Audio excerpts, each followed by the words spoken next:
از جمله اموری که حالا برایتان نشان بدیم از عمر بن خطاب و قبلا هم نشان دادیم و اشکالی نداره دوباره نشان بدیم، حالات او در نماز هست که در حال نماز چه کارهایی میکرد این شخص. دوستان عزیز، نماز خب رسول خدا صلی الله علیه و آله و سلم بود که در حال نماز گریه میکرد. بله، اهل بیت علیهم السلام نماز خاشعین. اما نماز عمر را ببینید که در حال نماز خود چه کار میکرد. دوستان عزیز،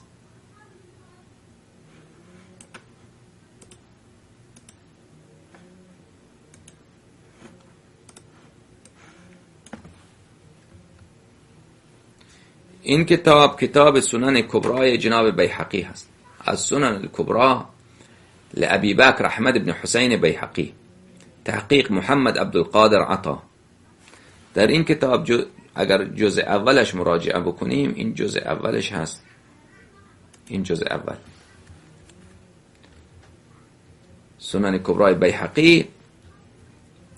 در این کتاب عزیزان بیننده اگر صفحه 208 مراجعه بکنیم،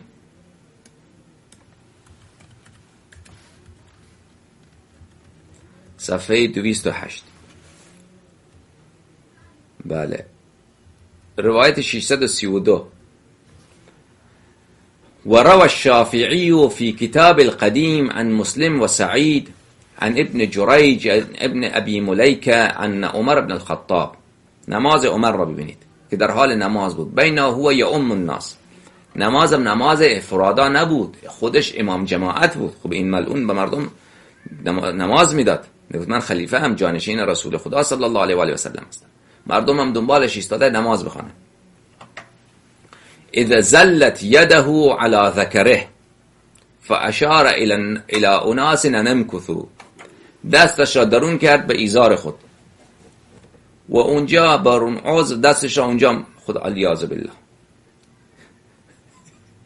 بعد به مردم اشاره کرد صبر کنید، صبر کن.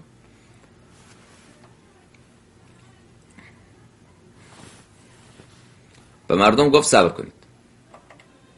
ثم خرج فتوضأ ثم رجع فأتم بهم ما بقي من الصلاة. مردم صبر کردن، رفت بیرون وضو کرد، برگشت و دوباره نمازش را ادامه داد. خب این نماز عمر